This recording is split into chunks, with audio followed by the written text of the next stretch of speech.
You have a little more reflection, look at the word. Sometimes one word can change the meaning of the entire sentence. One word can change the meaning of, for example, let's say, I'll give you an example of two sentences. It says Coca-Cola is always made in the US. And then the other sentence says Coca-Cola is mainly made in the US. What is the difference? What's the difference between these two sentences I just made? Coca-Cola is always made in the US. Coca-Cola is mainly made in the US. One is always and another one is mainly. One is always 100%. The other one is mainly, could mean 80% and 20% elsewhere. So even that one word, sometimes our eyes don't see these things when we're reading. We, overlook it. Well, that one word can change the entire meaning. So when you're taking MCQs, you've got to really read your options and see that there is no word, if a word is changing the meaning, must, always, never, things like that, changes the meaning, then that will help to advise your choice. All right, or your choices in this case. Let me say, I gave you guys exercise to finish. I don't know if you found the time to do it, the tenses. I had shared with your teacher, the one we started about fluent English. Did anybody find time? Adil, what is the phrasal verb? What is the meaning when you say peek over? To peek over. The phrasal verb, to peek over, what does that mean?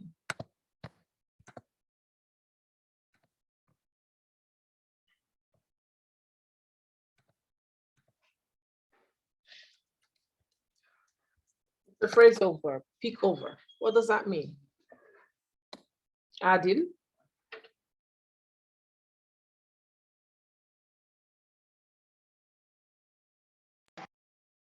Any effort? Can anybody try? When we use the phrasal verb, he peeked over. He peeked over the items.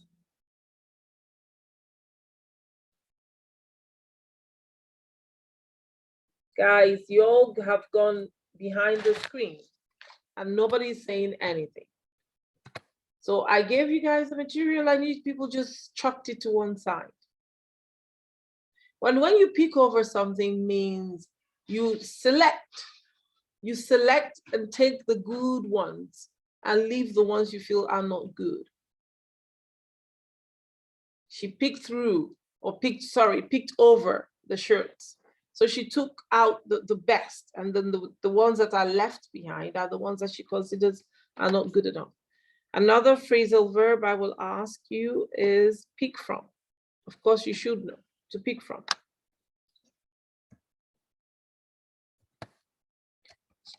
By now, you know what phrasal verbs are, right? Phrasal verbs. Usually a verb that will be associated with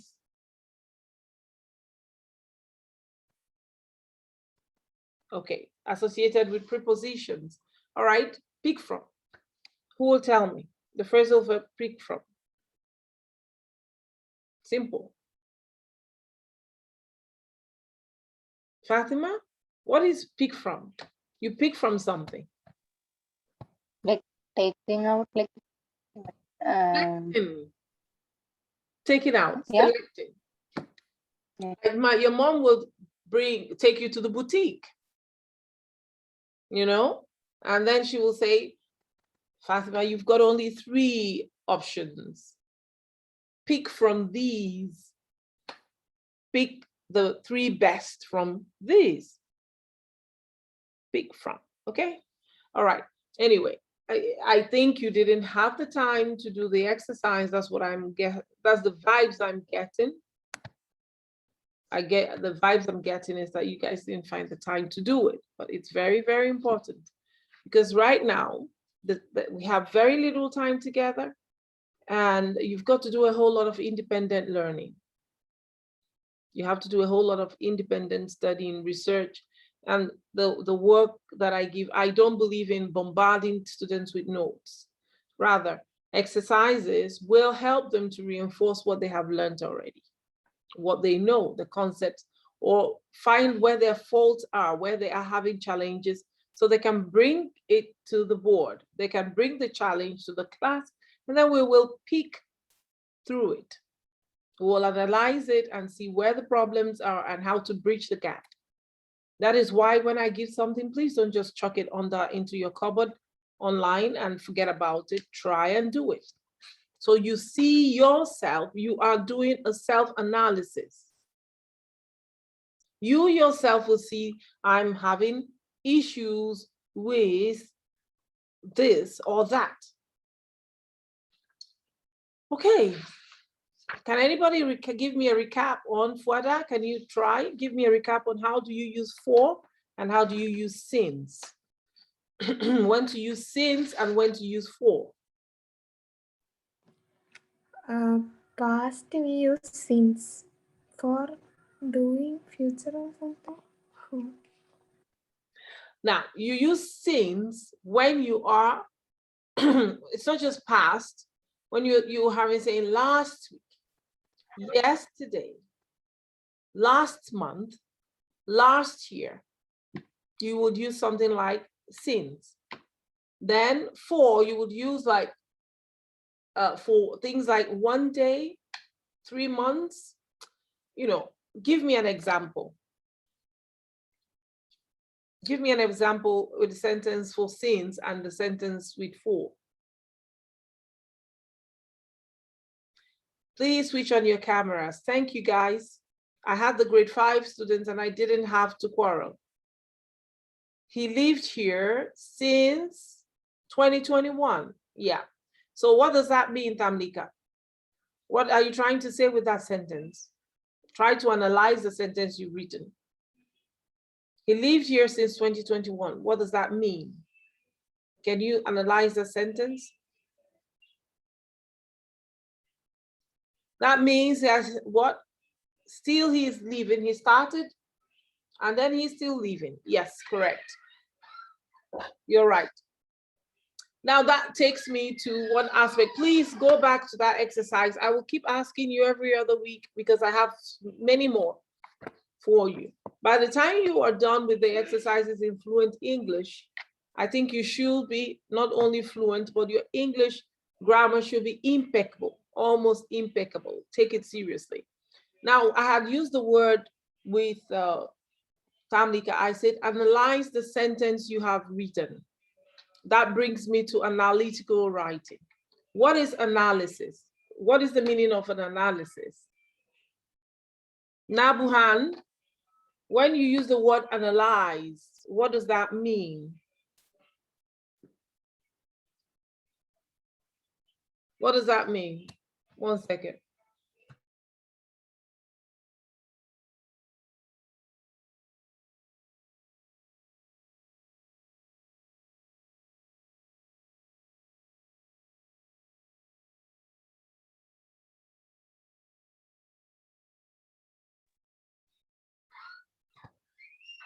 Yeah, Nabuhan, analyze identity. What is that? I don't understand. None of you can speak again. Only the girls. Boys, you don't say anything. Stop using the chat box. I will disable it. You can't speak. You don't show your camera, then you don't show your audio. You can't speak. What? Nabuhan, I asked, what is the meaning of analyze?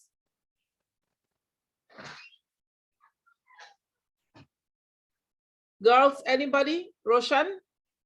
Tamlika? Analyze. What do you mean by analyze? When you hear the word analyze, first you've got to understand that word analyze before you can think of analytical writing. What does it mean to analyze something? Yeah, I can hear you, Roshan. Go ahead.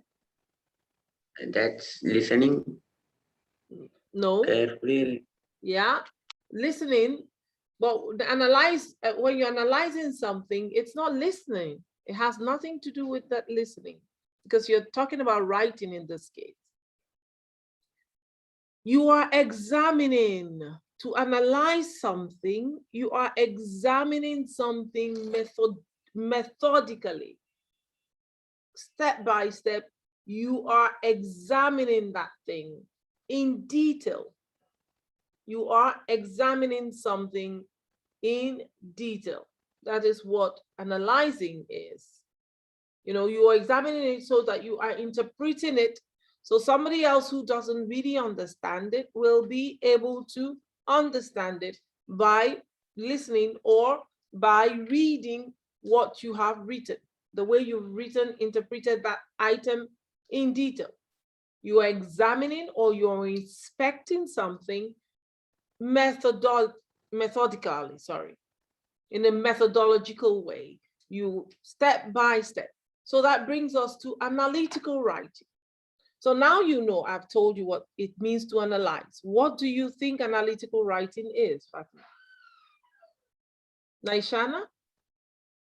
What do you think analytical writing is? Maybe to write something very detailed. Exactly. To write something in detail. You know, go through it in detailed manner. So we're going to talk about analytical writing.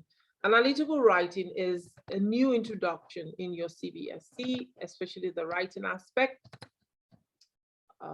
So what is an analytical paragraph? I will share the notes through your class teacher, don't worry. And please don't take the notes and chuck them in your cupboard. An analytical paragraph writing is a form of descriptive writing. Can you see my screen? I want to increase it. Yes, Yes. ma'am. Okay. Analytical writing is a form of descriptive writing, which is written on the basis of a given chart. Normally, you will be given a diagram, a chart, an outline, or it could be a bar chart, a line graph. It could be a histogram. It could be, you know, pie chart, any of the charts. It could, you know, you will be given a diagram, basically, a table as well. And then you are going to be expected to do an analytical writing on the information you have been provided. Now, when writing an analytical paragraph, one should remember to describe the facts in the best possible way and cover the information provided. However, usually the question will ask you to give a summary. So the examiner is not expecting you to write 2 pages, but to give a summary of the information you've been given, maybe let's say a table. So you will give a succinct information, picking on the major aspects. Let us say, for example, a bar chart you're given, and usually you will have the bars, and then one is the highest, and then the one is very small, and one is medium, and then you have so many others. So you will pick on the highlights to make your summary using the facts and the figures that you've been given. The analytical paragraph has to be written in around 100 and 120 words. So the paragraph must be clear and crisp language, use clear and crisp language, along with providing the details, the important details of the chat in the question, okay? Now, what are the features of your analytical paragraph? It describes the chat or the map or the graph or whatever it is you've been given. It should be brief and comprehensive at the same time. It should state facts that are provided. It is necessary to make use of simple and accurate language. It should mention the figures and quantities correctly, appropriately. It's appropriate to use the same tense throughout the analytical paragraph. For example, if you've been given a chat that started in the past and into the, you know, let's say the bar started in 1978 and into 2000. So your language has to reflect the past to the present. If you're given a map or 2 maps showing, let's say, your state, and this was your state back in 1990, and this is your state presently. So you are supposed to write about the changes that have taken place. And in some cases, you are given expected, a projection of what will happen in the future. So you are expected also to use going, it was, and then into what the projection or the future will look like. So we will get to those other aspects as well. But let's first understand what analytical writing paragraph is. There is no personal observation or response. For example, in analytical writing, you don't start saying, in my opinion. That is a discursive essay. That's a different thing. You have a discursive or opinion essay. For analytical writing, you keep to the facts. Keep your personal objections, your personal opinions out of it. And you use the passive form of verb, most preferably. Usually, like most essays, you will have 3 parts: introduction, the body paragraph, and the conclusion. Your introduction is usually brief, just giving, an intro of what the subject is all about. Your body paragraph sometimes could be as many as 3 paragraphs. So not just one clunk, not just one chunk. It could be 2 body paragraphs or 3 body paragraphs, depending on what the essay is all about. And then your conclusion. Are you with me so far, people? Father? Yeah, ma'am. I hope. Yes, ma'am. I hope so. All right. Now, introduction, which is explaining in 1 or 2 lines the subject of the graph given. Now, the body, explaining in detail what the graph is about, using relevant figures, explaining the trends, making comparisons and contrasts, divided into subparagraphs if required. That's why I said it could be 2 or 3 paragraphs. Then your conclusion will give a general summary, right? Now, in some cases, in analytical writing, the paragraph after your intro, you're supposed to write an overview of the whole, of the information you've been given. The introduction is the first paragraph that should describe in brief what the graph is about. It should look like an opening paragraph. It introduces the reader to the context of the chart or map or whatever you have been given. When writing the introductory paragraph, you need not, the introduction is introduction. That is not where you go into the details. The details is for the body paragraph. You just need to mention what is clearly evident from the chat or the given question. The body paragraph contains the details with figures and descriptions and etc. It contains all the important information. It is extremely important to choose the significant, like I had told you. If you have a bar chart that has 10 bars, you choose the significant ones, and that is what you should write about in your paragraph. The body can be broken into 2 or 3 subparagraphs, like I had said before, depending on the information given. Okay, now of course your writing must always be organized. The paragraph makes it easier for the reader to easily, assimilate, see what you've done, and be able to analyze. Organizing your information, you should look for the large differences that are prominent. Something maybe let's say, for example, the ratio, the chart you've been given is talking about the ratio of children who have returned to school since COVID-19, and the bar chart is showing different locations or sub-regions in your country and showing the quotes or the figures, with the bars, and you will notice one, probably, let's say, I'll just use, for example, Kerala has a 70% return, and then some countries or some regions have very low return.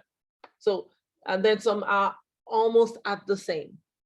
What you will do is you look for those differences that are prominent, the highest, the average, the lowest, and then those who are,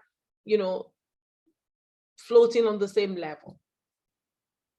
You can mention the aspect which is the smallest or the largest in the data given.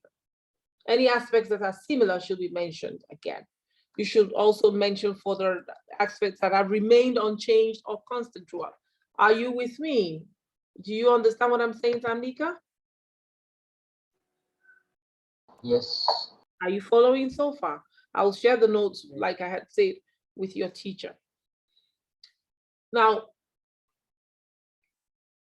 comparing information. Sometimes you have to compare, make a contrast. For example, you might get an analytical paragraph that shows you that more men are into sports than women, or showing you sports that men prefer and sports that women prefer, and then you are meant to compare and contrast. If the chart mentions two different parties, example, men, women, refer to both of them in the analytical paragraph. If there is any contrast to be done, you must do it effectively. If the chart is about a particular time period or highlights trends of several years, you have to mention the years in each in a concise manner. But if it is a very long, duration of time, then you have to group them. So these are, by looking at samples of analytical writing and doing the exercises, you'll be able to get a grasp of it. All right, so I will expect you to read the notes I'm sending you.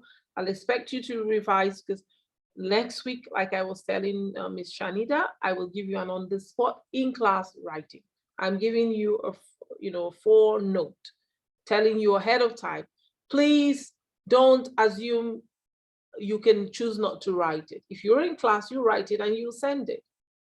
Don't assume, because I will have to see how you are doing. It's for your benefit, not mine. Okay?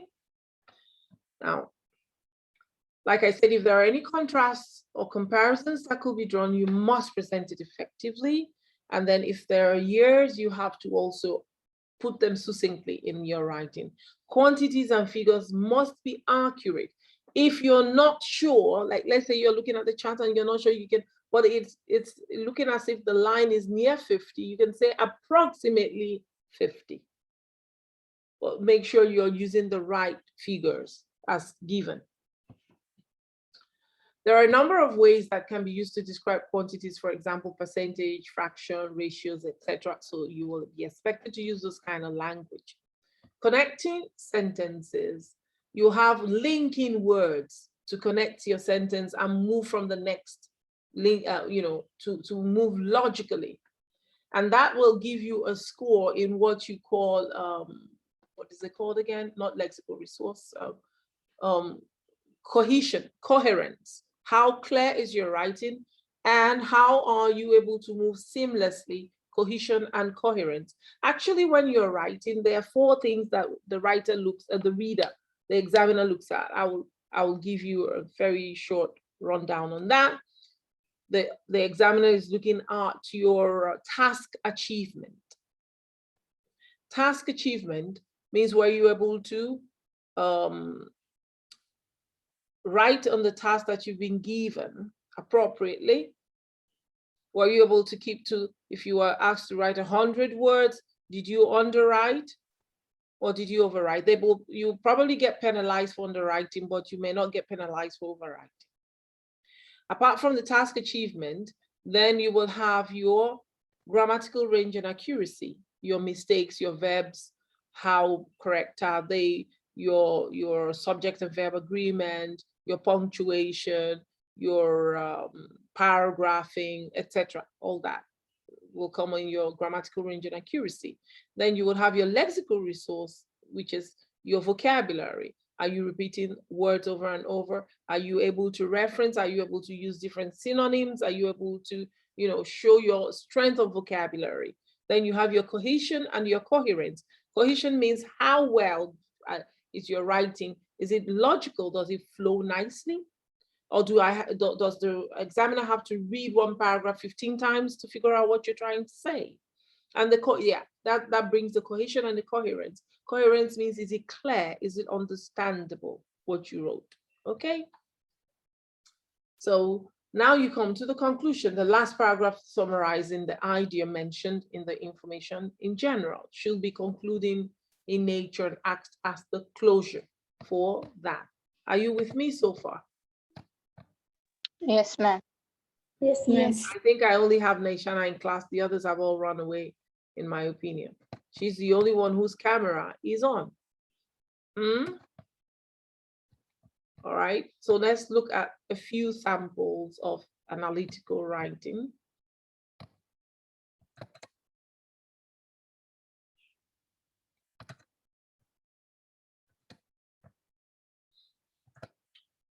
Okay. All right. Can you see my screen yet? Yes. Yeah, ma'am.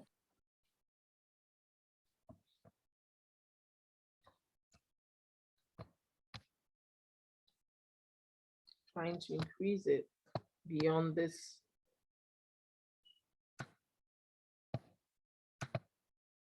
Anyway, you will get it by the end of the class, or the end of the day, right? The following appeared in a memorandum from the Director of Research and Development at Ready to Wear, a software engineering firm. Okay, the package of benefits and incentives that Ready to Wear offers to professional staff is too costly. Our quarterly profits have declined since the package was introduced 2 years ago at the time of our incorporation. Moreover, now that's a linking word, the package had little positive effect as we have had only marginal success in recruiting and training high quality professional staff.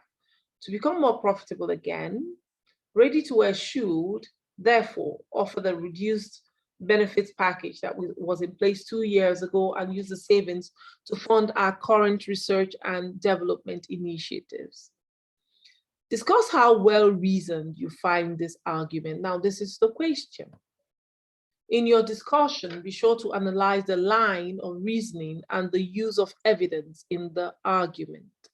For example, you may need to consider what questionable assumptions underlie the thinking and what alternative explanations or counterexamples might weaken the conclusion.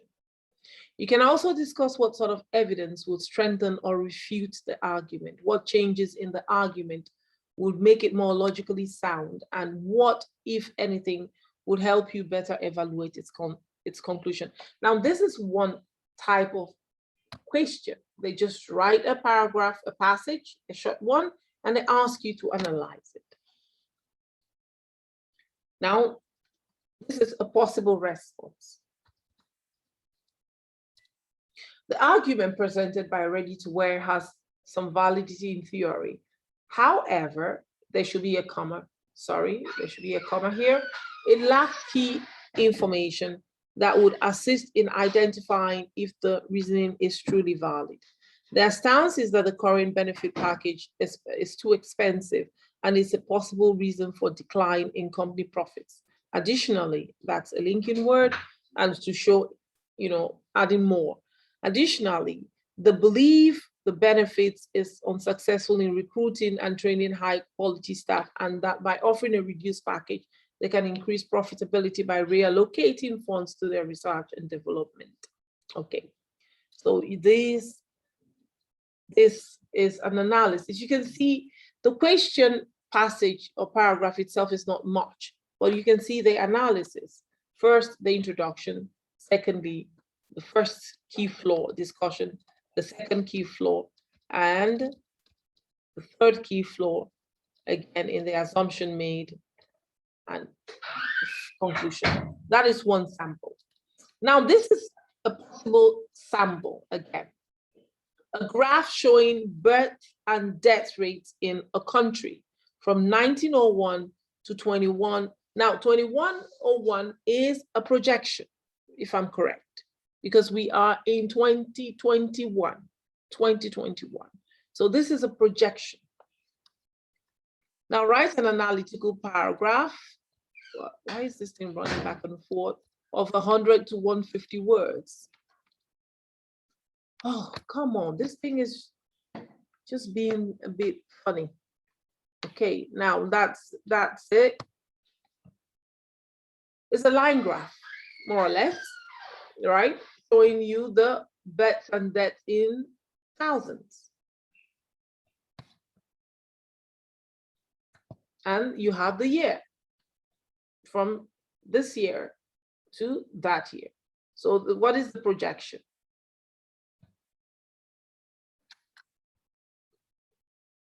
Oh dear. This, once I touch this key, it just goes down. And here is the sample answer.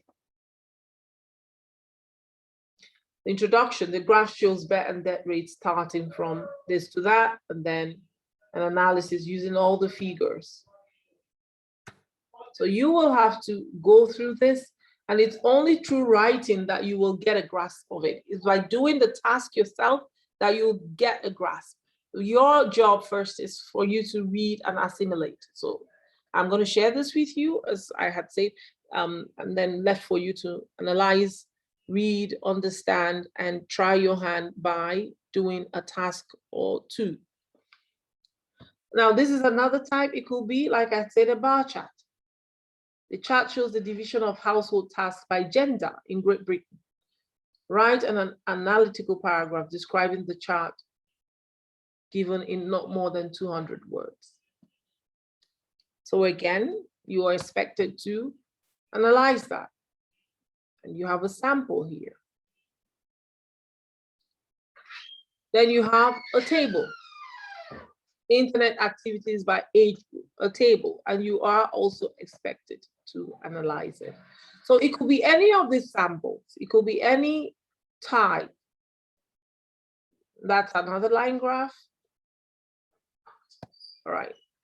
Any questions so far? No, ma'am. Fatima, you are my question asker in the class. No question. So far, nothing. So far, all right. So read, you will read, I will share the notes with you guys. Please read it intensively as much as possible. Don't just flip through it, read it, read it, read it until you've assimilated. Now, in my quest also to support you and your learning, there are some good online resources you can refer to help you as well. So I'm going to share those with you right now.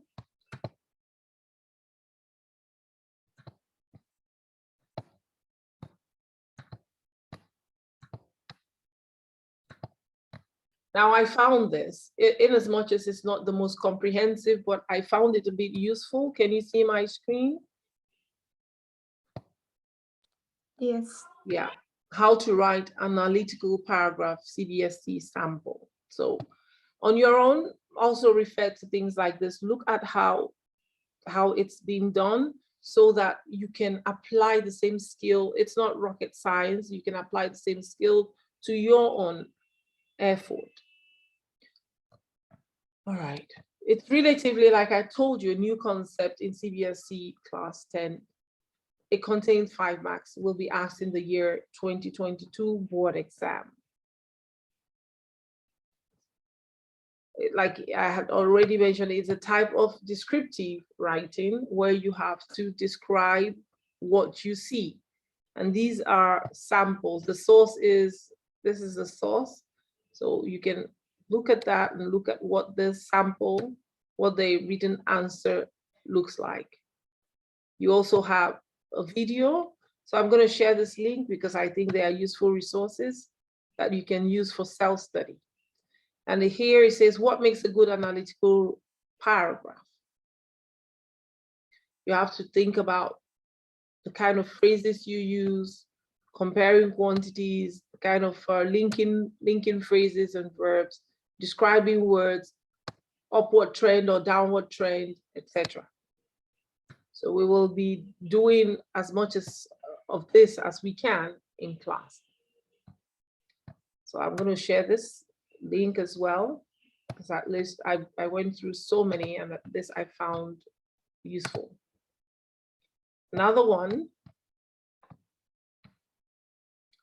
so that you're not stuck with one.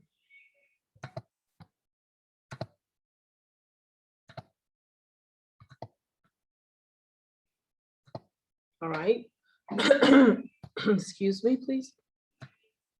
Can you see my screen yet? Yes. Yeah, ma'am. Okay. Now, analytical paragraph writing format, examples and samples. So we're going to just rush through this. You need to attempt one question out of the 2 questions of paragraphs given as a choice.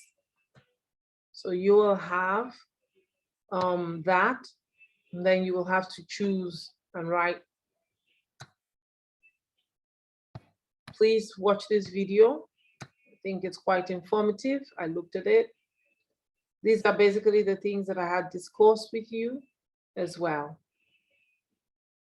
So you can see for yourself. This is a pie chart, line graphs and samples and all. So both links I will share for for you to take a look at and take it from there. In the next class I will give a sample question and you guys will write your response. See how you will be able to fare. So please do read it seriously, okay? Don't just ignore it. Don't do it like the exercise I gave you. You chucked it under your table and say, oh, thank God she's gone. Now let's go into something a little more lighter or more, relaxing, which is reading. Reading. Does anybody know? I know now you are reading 1,000 dresses or 100 dresses, right? Yeah. Yeah. But I'm going to leave that with you, your teacher, since you already started on that, the 100 dresses, part 2, so she can finish it off. But I'm going to start with a glimpses of India. What is the word glimpse? When you use the word glimpse, what does that mean, really? What does the word glimpse mean? Any ideas? When you say glimpse, I saw a glimpse. What does that mean? Like glimpses of sunlight touching me, something is there, right? Yeah, a glimpse is a little, partial view, a little look, a short, brief look. Snatches, you're not seeing the full, but just bits of, something, right? You catch a glimpse of, I'm looking for the page again. You catch a glimpse of something means you didn't see the full thing, but a bit of it in a snapshot, right? Like when you see people putting their pictures up on social media, what are they showing you? Simply, they're showing you what? Glimpses of their life. What you're seeing on social media is just a glimpse of their life, not the whole chapter, is it? It's not the whole story. So they will only show you the days that they are looking good, not the days that they are having a bad time, not the days that their hair is not looking nice. They will show you the day their hair is looking all glossy and nice. And you will wonder, oh my goodness, she's always looking like $1 million. She's just showing you a glimpse of the good sides. You don't know the bad days, right? So a glimpse is just that little bird eye view. You're not seeing everything, but a partial view. Are you with me? Boys, please put on your cameras. I am tired of this. I have been teaching you guys for how long right now? It's really exhausting for me. I feel like my time is not valuable. Why do I always have these girls, their cameras are on all through? Can you please switch on your cameras? This is ridiculous. It's disrespectful. It is disrespectful. If you're having a problem occasionally, that's different. This is becoming terrible. I'm repeating myself over and over again. Come on. And these sessions are recorded. Oh boy. Okay. Let's read a nice thing and calm my spirit down. I feel so sad. You come, you know your time is a little ahead of mine. So I have to get up pretty early to sit with you. And then to me, it's disrespectful and you feel my time is not valued. Except for these girls, I probably would have stopped teaching grade 10, but I enjoy seeing Fatima, Naishana, and Fuada's faces. Occasionally, Tamlika is cooperative. But honestly, I'm disappointed, and I'm saying it again and again. 7, the chapter 7 of your book, Glimpses of India. Coincidentally, yesterday, I was watching a little video of Goa. Someone sent me the beautiful streets of Goa and all that, you know. So I have managed to travel to Kerala. I've been to Calicut, Wayanad, Uti, and a few places, but I would love to explore more. So yes, I'm interested in the glimpses of India. A baker from Goa will read from there. I love stories. I don't know if you do, but I do. Now, the activity before we read, what images of people and of places come to your mind when you think of your country? Fuada. What comes to your mind when you think of your country? It's a democratic country that all are equal, not any democracy for region, caste, Okay. color. Okay, that's good. Fatima, when you think about your country, what do you think of first? What image comes to your mind? Like a country with lots of diversities put together to one, with rich cultures and traditions. Okay. Even like each states in our country. Suddenly your voice is gone, Fatima. I missed, you said each state in your country. Can you try again? Because you were speaking very passionately. I want to hear what you were saying. Like, is my voice breaking? Yeah, it's working now. It had gone a bit, but I can hear you now. Okay. Yeah. So, like, India is a diverse country, and see, we all put together Yes. and forms to a similar, like, a one citizen, and with lots of traditions and cultures.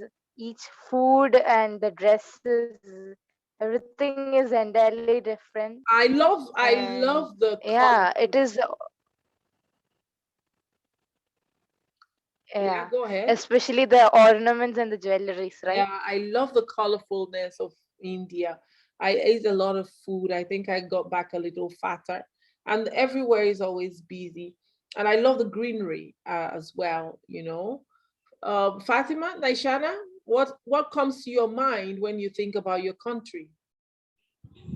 Yeah, what I think that as Fatima already said, what each states have different culture and tradition in India.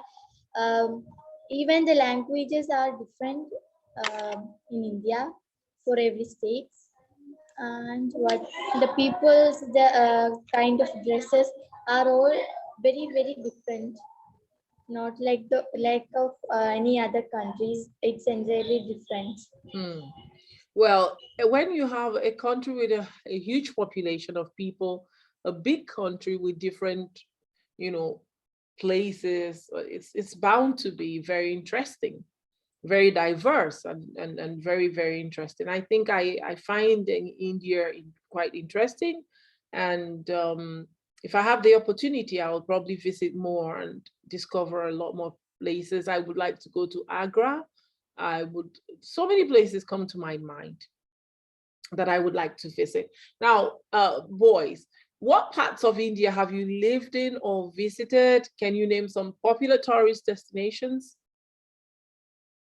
Tamlika, Nabuhan, Roshan, which parts have you visited? Ooty, Uti, Munnar, yeah, okay. Munnar, Mm-hmm. Muttaiteru, Mm-hmm. I don't know some of the places you're calling, but mm-hmm. Bangalore. Okay, Bangalore. Mm. I have a friend who's from Bangalore. Very nice lady. Her name is Vinuta. Yeah. Okay. So what are the popular, if I were to go want to visit, where would you ask me? as a tourist, where would you recommend destinations, tourist destinations you think I should see? I think Taj Mahal you wanted to see that. Yeah, in Agra. Taj Mahal is in Agra, isn't it? Yeah. Okay. Amritsar, where is that, Savin? Amritsar, can somebody tell me about it? Amritsar. It is in Punjab. Uh-huh. It's very nice place. Yeah, does it have a lot? Yeah, I think in there is a golden temple. It's a what, 6 sacred area, like their major area, like it's too beautiful. It is near a pond, a lake or The something. Goa? So it is so. Goa is like Kerala only. It is a coastal area, but Okay. Goa, that food and all is very tasty. Okay, because I have a friend from Goa. Her name is Marita, and she keeps telling me, and she sent us the video she sent. I was watching, very beautiful, and all that. Yeah. Okay.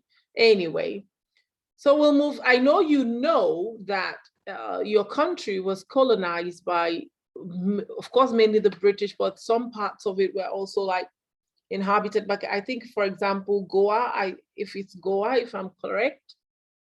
No, I think it's Pondicherry that was inhabited by the French. Goa were the Portuguese, you know. So you know that apart from the British, the Dutch and the French, the Portuguese also played a part in the history of India, right?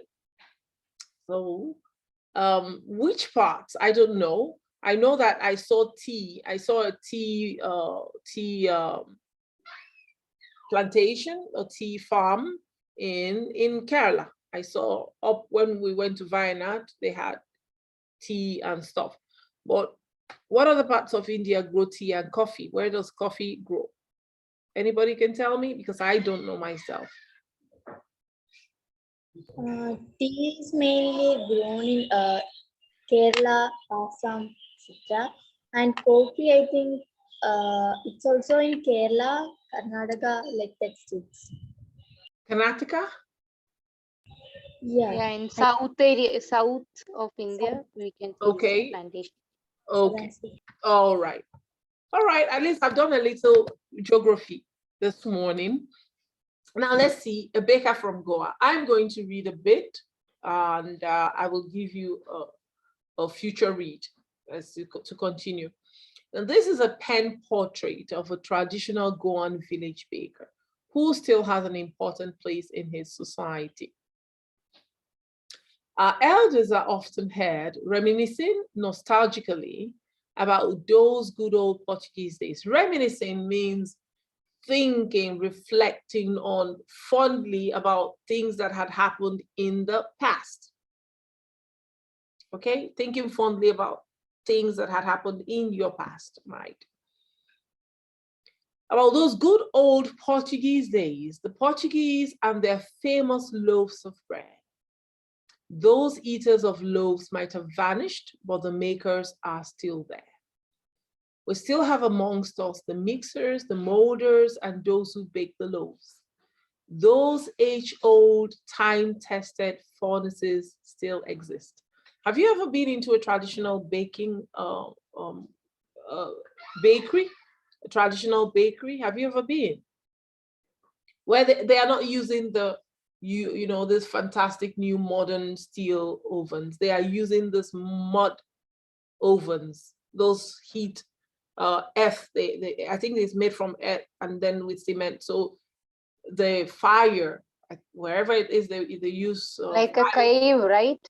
A cave. So like a cave, right? yeah. The cave, the See? traditional. It can be so warm. Have you ever been to one? Have you ever been to any of those old ones? Those cave bakeries of old?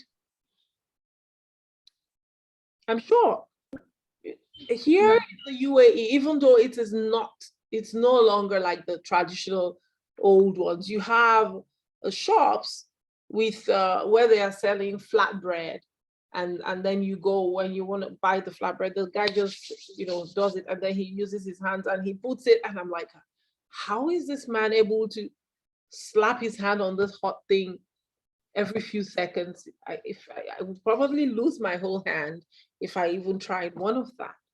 But the bread, you know, the flatbread comes out, it is hot and warm and so good, you know. Now back to the story. Those age-old, time-tested furnaces still exist. Furnace, fire, a fireplace. The fire in the furnaces has not yet been extinguished. What is extinguished? You know, put out the fire to kill something off. The thud and jingle of the traditional baker's bamboo heralding his arrival in the morning can still be heard in some places. Maybe the father is not alive, but the son still carries on the family profession. These bakers are, even today, known as padir. I hope I pronounced it correctly, in Goa. Heralding, to announce something. So they are known as padir in Goa. So it means that obviously there's a history or passing down profession from generation to generation. During our childhood in Goa, the baker used to be our friend, companion, and guide. He used to come at least twice a day. Once when he set out in the morning on his selling round, and then again when he returned after emptying his huge basket. The jingling thud of his bamboo woke us from sleep, and we ran to meet and greet him. Why was it so? Was it for the love of the loaf? Not at all. The loaves were bought by some Paskin or Bastine, the maidservant of the house. What we longed for were those bread bangles which we chose carefully. Sometimes it was sweet bread of special make. All right, so I will stop here today because I have grade 8 coming in a few 5 minutes. So I'll be ending my session with you today. I think I'm going to finish up the story by myself, all by myself. I will advise you to do the same so that we can have, or maybe, what do you prefer? Do you prefer a pre-read against next week, or do you want us to read it and talk about it in class? What do you choose? Fuada? Pre-read? Okay, a pre-read is good, but I think I also want to hear you guys read, vocalize, help with the elocution, and I also. So even if you pre-read it, we will still do the reading together and discuss it. All right, ladies and a few gentlemen who refuse to cooperate with me, have a good week, enjoy your weekend, and I will see you next week Friday. God bless, okay? Thank you. Okay, ma'am. Thank you, ma'am. Yeah, I will share the notes with your teacher like I had said.